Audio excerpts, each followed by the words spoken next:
Hey guys, welcome back to my channel Pharma Learning with Deepika. I hope you all are doing great. So without wasting your time, let's start a new video on pharmacy and the therapeutic committee. So in this video, we're going to cover the definition of P and TC, then the objective of P and TC, and who are the members of P and TC. For my previous video on the pharmacy practice, you can check the link in the description box. You can click on the I button also. Let's talk about the pharmacy and the therapeutic committee. So basically in the modern medicines, a large number of drugs are available for the treatment of diseases. So basically considering the complexity surrounding the effective use, it is necessary for the hospital to establish a system to bring the best medicinal agent to the attention of the medical staff and help them in proper selection of the therapeutic substance.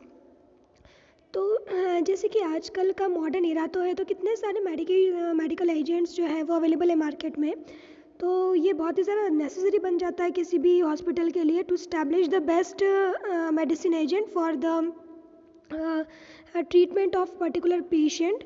सो ये medical staff को भी ये पता होना चाहिए कि कौन सा जो मेडिकल एजेंट है वो बहुत ही ज़्यादा बेस्ट है पेशेंट के लिए, ताकि कि उससे जो थेरेपेटिक इफ़ेक्ट है वो प्रॉपर मिल पाए किसी भी पेशेंट को. In order to ensure the proper rational use of the drug, pharmacy and therapeutic committee, that is called as the P and TC, need to organized and constituent in hospital. इसी वजह से ताकि कि proper जो rational use है medication का वो ensure कर सके, इसी वजह से फार्मेसी एंड थेरेपेटिक कमेटी को बनाया गया है हॉस्पिटल में. सो इन USA, तो joint commission of accreditation of hospital, that is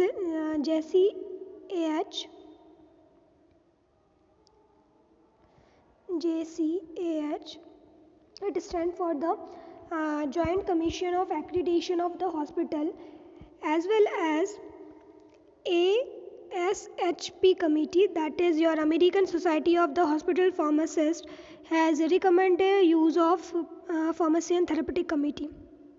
तो प्रॉपर रैशनल यूज़ पता चले अपन को मेडिकेशन का, तो इसीलिए फार्मेसी एंड थेरेपेटिक कमेटी बनाई गई है हॉस्पिटल में. तो ये USA ने जो था वो इस्टेब्लिश करा था as JCAH, that is the joint commission on accreditation of hospital, और American society of the hospital pharmacist. तो इन लोगों ने ये रिकमेंड करा था कि फार्मेसी एंड थेरेपेटिक कमेटी बननी चाहिए. सो बेसिकली जो फार्मेसी एंड थेरेपेटिक कमेटी जो होता है उसकी जो पॉलिसीज़ रहती है वो किसी भी rational use of the drug in hospital से रिलेटेड होती है, comprising the members of various department of the hospital. जो फार्मेसी एंड थेरेपेटिक कमेटी की जो भी पॉलिसीज़ एंड प्रोसीजर्स बनाते हैं, तो हॉस्पिटल के वेरियस डिपार्टमेंट के मेंबर्स उसमें मिले हुए रहते हैं, ताकि कि रैशनल यूज़ ऑफ ड्रग से रिलेटेड जो भी इंफॉर्मेशंस रहती है वो प्रोवाइड कर सके प्रॉपर तरीके से.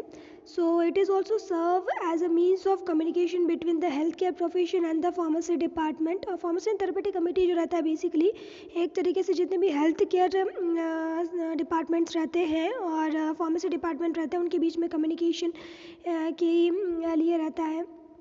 और फार्मेसी एंड थेरेपेटिक कमेटी को देखा जाए तो एक तरीके से ये एक सारी जो कमिटीज़ रहती है हॉस्पिटल में, तो उनके एक ड्राइवर की तरह एक्ट करता है. So as you can see in the first slide कि one of the method or mode of ensuring the proper rationality in the use of drug is that the hospital organizes and constitute the pharmacy and the therapeutic committee. तो proper जो drug का use है rational use, तो उसको बताने के लिए hospital में pharmacy and therapeutic committee को कॉन्स्टिट्यूट किया गया है. अगर अब डेफिनेशन की बात की जाए तो फार्मेसी एंड थेरेपेटिक कमेटी एक तरीके से is a policy forming and recommending body to the medical staff and the administration of the hospital on matter related to the therapeutic use of the drug. So basically this committee is composed of physician, pharmacist and other health professionals selected with the inclusion of medical staff.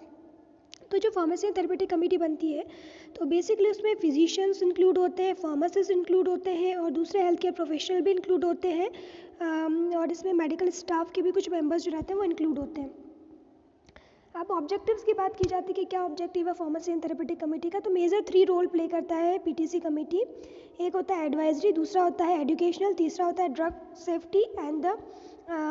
Safety and adverse drug monitoring. तो advisory में basically होता क्या है कि ये जो committee रहती है, ये जितने भी पॉलिसीज़ और प्रोसीजर्स रहते हैं उनको अडॉप्ट करने के लिए असिस्ट करती है in the formulation of the broad professional policies regarding the evaluation, selection and the therapeutic use of the drug in the hospital. तो क्या प्रॉपर इवेल्युएशन है मेडिकेशन का, कौन सी मेडिकेशन को सिलेक्ट करना चाहिए, उस पर्टिकुलर मेडिकेशन का क्या थेरेपेटिक यूज़ है, तो उससे रिलेटेड जितनी भी पॉलिसीज़ एंड प्रोसीजर्स रहते हैं तो वो ये एडवाइजरी कमेटी बनाती है।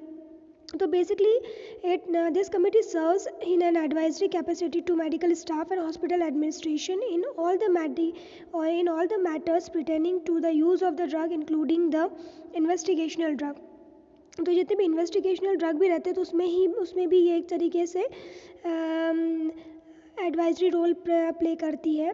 So it makes recommendation concerning the drug to be stock in hospital patient care area. फिर कौन सी ड्रग को पेशेंट केयर एरिया में स्टॉक करके रखना चाहिए तो उसके बारे में भी एडवाइस प्रोवाइड करती है। फिर जो ये एडवाइजरी कमेटी रहती है वो कौन सी drug distribution and the control procedure को कैसे इम्प्लीमेंट करना है उसके बारे में भी एडवाइस करती है। अब एजुकेशनल की बात करते हैं तो द कमिटी रिकमेंड्स और assist in the formulation of function design to meet the need of the professional staff like the physician, nurses, pharmacist and other healthcare practitioner for the complete current knowledge of the matter related to the drug and their use. तो जो pharmacy and therapeutic committee रहती है तो educational purpose से जितने भी staff में members है, जो भी फिजिशियन है, नर्सेज है, फार्मासिस्ट है, कोई भी अदर हेल्थ केयर प्रैक्टिशनर्स हैं, तो उनको भी मेडिकेशन से रिलेटेड प्रॉपर इंफॉर्मेशन प्रोवाइड करती है, प्रॉपर नॉलेज प्रोवाइड करती है कि कैसे ड्रग का क्या फार्माकोलॉजिकल इफ़ेक्ट है, क्या थेरेपेटिक इफ़ेक्ट है और क्या उसके यूजेस हैं. The committee evaluate the problems related to the distribution and the administration of the medication, including the medication incident.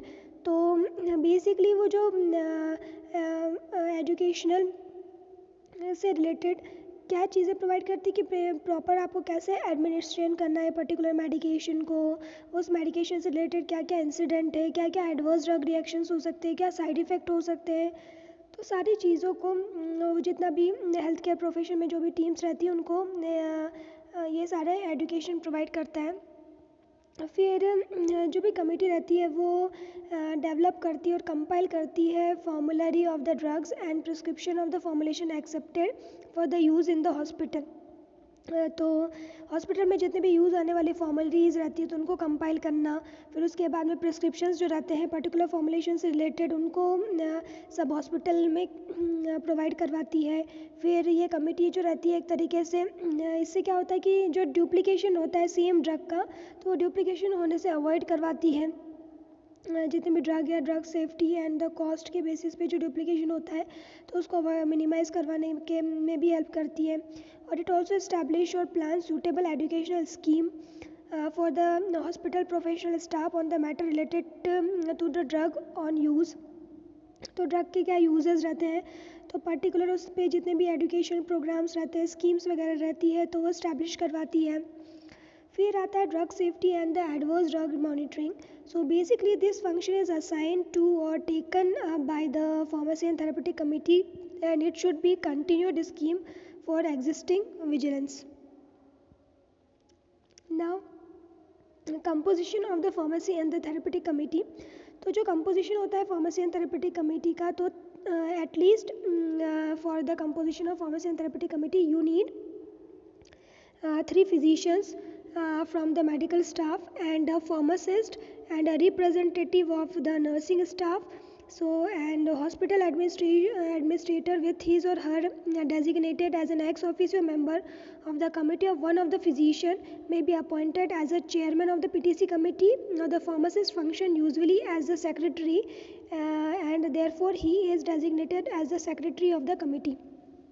तो बेसिकली क्या होता है फार्मेसी एंड थेरेपेटिक कमेटी जो रहती है उसमें 3 फिजिशियन होने चाहिए, एक फार्मासिस्ट होना चाहिए, एक नर्सिंग स्टाफ को रिप्रेजेंट करने वाला मेंबर होना चाहिए, एक चेयरमैन होना चाहिए जो कि एक्स ऑफिशियल मेंबर हो सकता है, of one of the physician को आप अपॉइंट कर सकते हो। और जो फार्मासिस्ट रहता है वो एक तरीके से सेक्रेटरी की तरह एक्ट करता है फार्मेसी एंड थेरेपेटिक कमेटी की, तो एक फार्मासिस्ट को भी अपॉइंट करना होता है। तो ये पूरी फार्मेसी एंड थेरेपेटिक कमेटी की टीम होती है।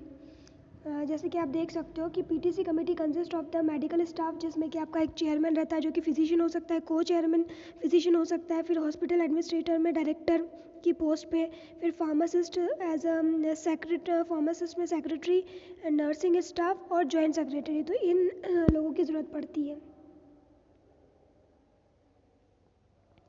और भी डिफरेंट कमिटीज़ रहती है, सब कमिटीज़ जिनकी ज़रूरत पड़ती है फार्मेसी एंड थेरेपेटिक कमेटी में। तो sub committee of neoplastic, sub committee of anti infective, sub committees of CV drugs, diuretics, hypotensive, vasodilator, spasmolytic और एंटीकोगुलेंट, फिर sub committee of GI drug, autonomic और लैक्सेटिव ड्रग्स, फिर sub committee of CNS drug, analgesic, anti conversion, respiratory stimulant and sedative, और sub committee of endocrinology agents, anti diabetic, hormones और thyroid.